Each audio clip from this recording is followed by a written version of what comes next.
Last year, tourists threw approximately 1.5 million euros into the Trevi Fountain in Rome. That's about 3,000 euros every single day, tossed by people making wishes about love, luck, and whether their flight home will have some decent Wi-Fi. The city collects it all for charity, which means somebody's job is literally fishing hope out of a fountain with a pool net. But here's what fascinates me. This practice exists across many cultures that seemingly developed it independently. And somehow, people from Tokyo to Toledo see water, grab their loose change, and think, yes, this is where my dreams will go. I'm Jenny, and today we're diving into why humans worldwide can't resist throwing perfectly good money into water, onto trees, and sometimes just away. Actually, most of the pennies that we used to throw into our mall fountain were pretty gunky. From ancient offerings to social media-worthy fountain tosses, we're exploring how coins became the universal language of wishing. Why we throw coins, the history of money wishes. Ancient waters, ancient wishes. The practice of throwing valuables into water goes back thousands of years. Archaeological evidence shows ancient peoples across cultures, Celtic, Germanic, Roman, threw precious objects into springs and wells. Many believed water sources were portals to divine realms. The Romans had a specific tradition at natural springs. They'd throw coins to thank water deities for safe journeys. One famous example is the spring at Aquae Sulis, now the very appropriately named City of Bath, where archaeologists have uncovered over 12,000 Roman coins. That's 2,000 years of wishes preserved in mud. Now those coins are living their second lives. And hey, who knows, maybe they'll be tossed into the sea again. Well, they're probably mostly in museum display cases, but we're lucky they're preserved to give new generations a chance to connect with history. What's remarkable is the consistency. No internet, no cultural exchange programs, yet cultures from Scandinavia to Southeast Asia independently decided sacred water needs tribute. Germanic tribes threw weapons, Vikings threw jewelry, and in parts of Southeast Asia, people offered coins or valuables into sacred springs. Amateur treasure hunters say thank you for their efforts. Anytime now. Okay, admittedly, the amateur treasure hunter crowd is very small, but every culture in those examples threw something valuable, hoping something valuable would come back. The birth of the wishing well. By the Middle Ages, wells and springs across Europe were still seen as sacred or lucky. Communities sometimes collected donations near communal wells, though clear historical records of organized coin-tossing traditions from this period are actually pretty scarce. What we do know is that wells were community lifelines, places where people gathered, shared news, and yes, probably made wishes. Think Renaissance-era water cooler.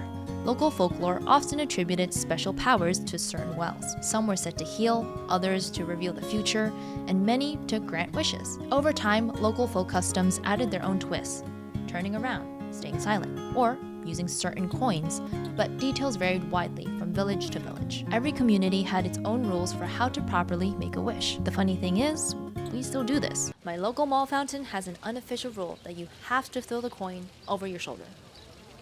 Nobody knows who started it, but everyone followed it, even after one of my friends took a quarter to the eye and scratched their cornea. And it was right before Halloween too. She had to be a pirate ballerina that year. My point is, that tradition doesn't need documentation to feel real. The thing is, we never really stopped. We just got more creative about it. Global variations on money wishes. While Europeans were perfecting fountain tosses, other cultures developed their own money wish traditions. And honestly, some of them make way more sense than throwing cash into water. In Japan, there's the 5-yen coin tradition at Shinto shrines. 5 yen, or go-in, sounds like good connection in Japanese. People toss these coins while wishing for strong bonds or good fortune. I wondered if they take offerings of smartphones too. Seems only fair considering how many of our connections live there now. Turkish wish trees are covered in ribbons and fabric. People tie cloths to make wishes, turning trees into colorful monuments of hope. Some trees became so covered in offerings, they look like they're wearing a coat made of dreams and prayers. In Thailand and Laos, Buddhist temples have donation boxes where money offerings support monks and temple maintenance. When people place money or offerings in temple boxes, they're consciously doing it to make merit or good karma, also known as tambun, which is believed to influence one's current and future well-being, happiness, relationships, success, even rebirth. The wish and the practical support merge. Your hope for good karma directly funds the place providing spiritual guidance. In Peru, I learned about despachos, ceremonial offerings that sometimes include coins along with cocoa leaves and sweets. The shaman explained that in their tradition, money represents energy exchange. It's a way to express gratitude, set intentions, mark transitions, and release what no longer serves. These despacho ceremonies are sacred acts of reciprocity, meant to bring balance between the human world and the spiritual one. And many times, the offering is burnt. Burning good chocolate, that is a sacrifice I take very seriously. The Trevi phenomenon. Then there's the Trevi Fountain, the celebrity of coin-throwing venues.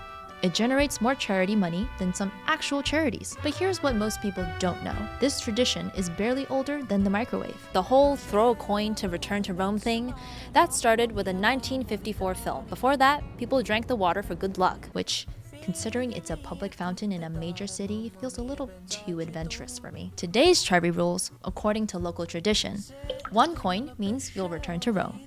2 coins means you'll fall in love with an Italian, and 3 coins means you'll marry them. I mean, for 4 coins, my mom's friend Gertie will set you up with a good boy from the neighborhood who's got a good heart but just going through some stuff. The Trevi Fountain makes enough money to fund a supermarket for Rome's needy. Romance is literally feeding families.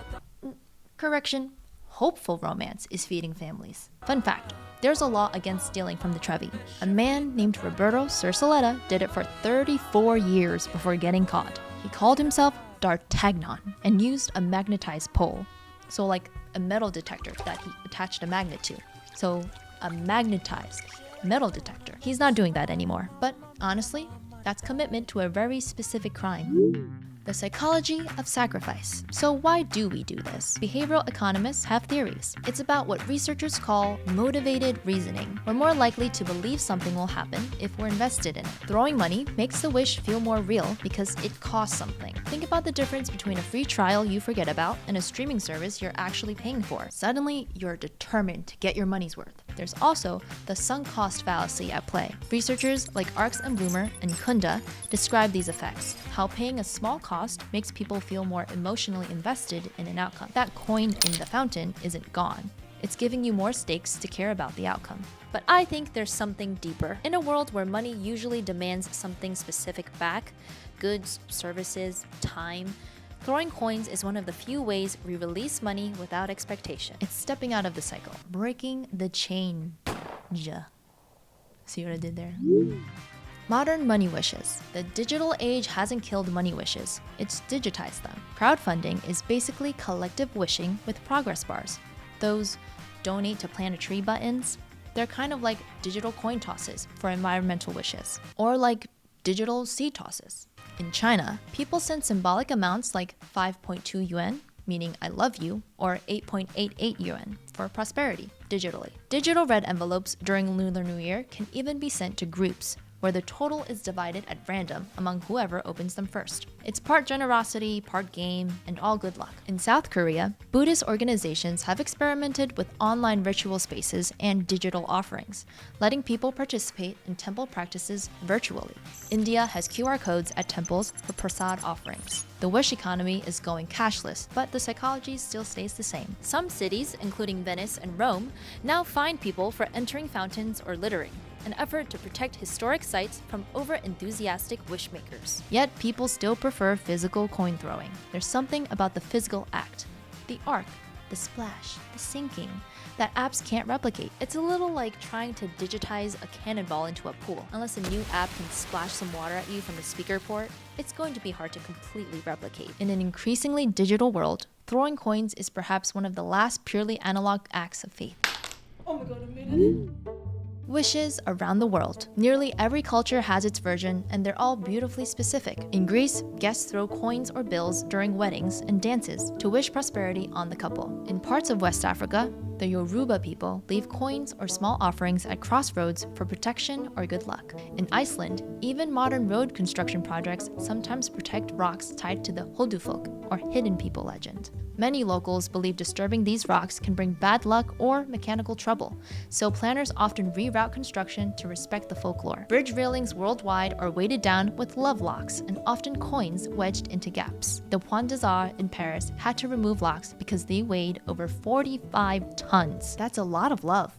And a reminder that romance can get heavy. In India, people drop coins into the Ganges for blessings. The act is both an offering and a prayer, a way to return a bit of wealth to the sacred river believed to wash away sins. And in many traditions around the world, coins play a similar role. Small offerings meant to invite luck, mark transitions, or send a wish into something bigger than ourselves. Whether these rituals bring fortune or not, they create moments of pause, of hope, of connection to something beyond the immediate. My grandmother always kept a lucky penny, heads up, that she found on her birthday. She'd rub it before big decisions. Did it work? Who knows?